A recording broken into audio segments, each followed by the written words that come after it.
नमस्कार। Skynet Linux training centre के सौजन्य से आज हम बात कर रहे हैं नेटवर्क टोपोलॉजी पर। जी। मतलब कैसे एक नेटवर्क में कंप्यूटर, प्रिंटर, ये सब उपकरण कैसे व्यवस्थित होते हैं, कैसे जुड़ते हैं आपस में। बिल्कुल। और इसमें ना दो चीजें होती हैं, एक तो फिजिकल यानी असल में तार वगैरह कैसे लगे हैं। हाँ, तार कहाँ से कहाँ जा रहे हैं। जी।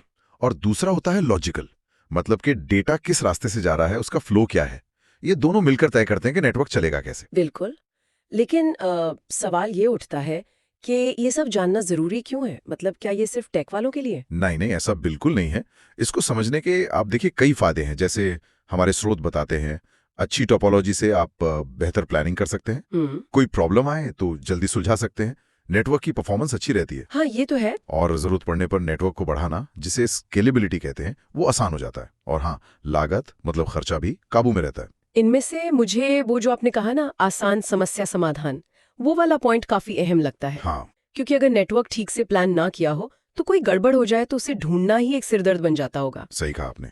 यहीं पर वो फिजिकल और लॉजिकल टोपोलॉजी का जो फर्क है ना, वो समझना काम आता है। अच्छा, कैसे। भाई, अगर आपको पता है तार कैसे बिछे हैं और डेटा का रास्ता क्या है, तो प्रॉब्लम कहाँ है ये अंदाजा लगाना आसान हो जाता है। मतलब अच्छी प्लानिंग हो तो मुसीबत के वक्त सिरदर्द कम। ठीक है, तो चलिए अब जरा इन अलग अलग तरह की जो व्यवस्थाएं हैं, मतलब टोपोलॉजी के प्रकार, उनको समझते हैं। सबसे पुरानी और सीधी साधी शायद बस टोपोलॉजी है। हाँ, कह सकते हैं। इसमें एक ही मेन केबल होती है जिसको बैकबोन कहते हैं। बैकबोन, हाँ। और सारे कंप्यूटर, प्रिंटर सब उसी एक तार से जुड़े होते हैं। ये सेटअप करने में आसान था और सस्ता भी पड़ता था। मतलब अब ज्यादा इस्तेमाल में नहीं है। क्यों, क्या दिक्कत थी इसमें।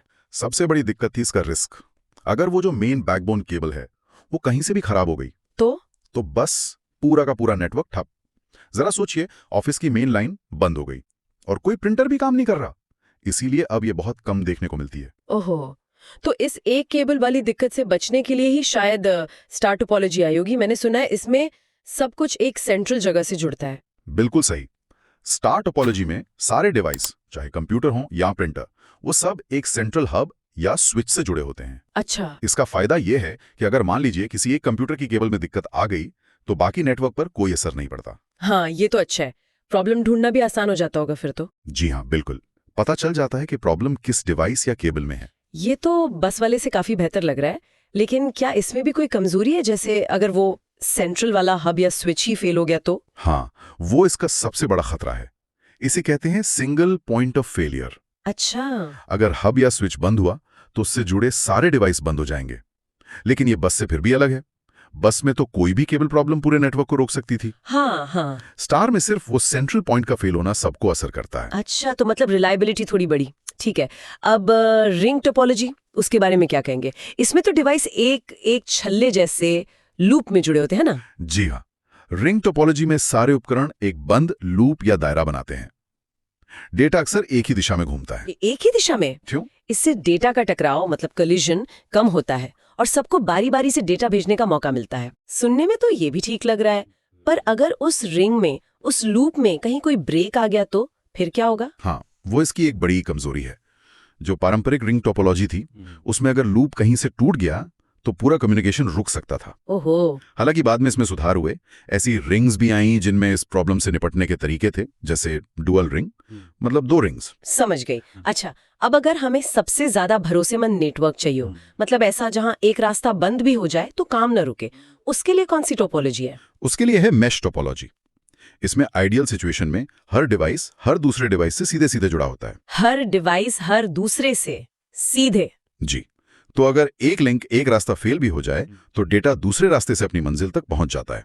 इसमें कोई सिंगल पॉइंट ऑफ फेलियर नहीं होता। अरे वाह, ये तो बहुत ही बढ़िया लगता है सुनने में। लेकिन हर कोई हर किसी से जुड़ा है, ये तो बहुत जटिल नहीं हो जाएगा, और महंगा भी। कितनी सारी केबल लगेंगी। बिल्कुल सही पकड़ा आपने। फुल मैश टोपोलॉजी, जिसमें सच में हर डिवाइस हर दूसरे से जुड़ा हो, वो बहुत महंगी और बहुत कॉम्प्लेक्स होती है। हाँ, जाहिर है। इसीलिए ये सिर्फ बहुत खास जगहों पर इस्तेमाल होती है, जैसे इंटरनेट का जो मेन ढांचा है, बैकबोन, वहां पर, या ऐसी जगह जहां रिलायबिलिटी सबसे ज्यादा जरूरी है। अच्छा। ज्यादातर पार्शियल मैश इस्तेमाल होता है जहां सिर्फ जो सबसे जरूरी डिवाइस हैं वही एक दूसरे से जुड़े होते हैं। ठीक है। और एक आखिरी है शायद हाइब्रिड टोपोलॉजी। इसके नाम से लगता है कि ये कुछ मिक्स एंड मैच जैसा होगा। बिल्कुल सही समझे। हाइब्रिड टोपोलॉजी का मतलब है दो या दो से ज्यादा अलग अलग टोपोलॉजी को मिलाकर एक नेटवर्क बनाना। जैसे कोई उदाहरण? जैसे मान लीजिए किसी ऑफिस बिल्डिंग में एक फ्लोर पे स्टार टोपोलॉजी इस्तेमाल हो रही है और दूसरे फ्लोर पर बस, और फिर उन दोनों को आपस में जोड़ दिया जाए। अच्छा, तो ये जरूरत के हिसाब से आपको लचीलापन देता है, स्केलेबिलिटी भी देता है। लेकिन मुझे लगता है शायद इसे डिजाइन करना और फिर मैनेज करना थोड़ा मुश्किल होता होगा, क्योंकि इसमें कई तरह की चीजें जुड़ गईं। हाँ, ये बात सही है। इसका डिजाइन और इसमें अगर कोई प्रॉब्लम आए तो उसे ढूंढना वो थोड़ा जटिल हो सकता है, क्योंकि आपको अलग अलग टोपोलॉजी के नियम और उनकी दिक्कतें दोनों को समझना होता है। तो मतलब कुल मिलाकर निचोड़ ये है कि कोई एक सबसे अच्छी टोपोलॉजी जैसी चीज नहीं है। नहीं, बिल्कुल नहीं। सब कुछ इस पर निर्भर करता है कि जरूरत क्या है, बजट कितना है और कितना भरोसेमंद नेटवर्क चाहिए। स्टार और हाइब्रिड आजकल काफी आम लगते हैं, है ना? बिल्कुल। सही टोपोलॉजी चुनना हमेशा एक तरह का बैलेंस बनाना होता है। लागत, परफॉर्मेंस, भरोसा और भविष्य में नेटवर्क बढ़ाने की गुंजाइश, इन सब के बीच। और ये हमें वापस उसी बात पर ले आता है कि हम आखिर टोपोलॉजी का इस्तेमाल करते ही क्यों हैं, ताकि एक कुशल और भरोसेमंद नेटवर्क बना सकें। और ये समझना सिर्फ नेटवर्क इंजीनियरों के लिए नहीं, मुझे लगता है हम सबके लिए कहीं ना कहीं उपयोगी है। ये हमें सोचने में मदद करता है कि हमारी ये जो डिजिटल दुनिया है ये आपस में जुड़ी कैसे है, कैसे हमारी भेजी हुई जानकारी एक क्लिक पर हजारों मील दूर पहुंच जाती है। बिल्कुल। और इससे एक बहुत दिलचस्प सवाल भी खड़ा होता है आगे के लिए। क्या? देखिए, आजकल अरबों डिवाइस इंटरनेट से जुड़ रहे हैं, जिसे हम इंटरनेट ऑफ थिंग्स या IoT कहते हैं। हाँ, IoT। तो क्या ये जो पारंपरिक टोपोलॉजीज हैं, बस, स्टार, रिंग, मैश, क्या ये काफी होंगी भविष्य में? या हमें नेटवर्क की बिल्कुल नई तरह की शक्लें देखने को मिलेंगी जो इतने बड़े पैमाने पर और लगातार बदलते हुए कनेक्शंस को संभाल सकें? ये एक सोचने वाली बात है।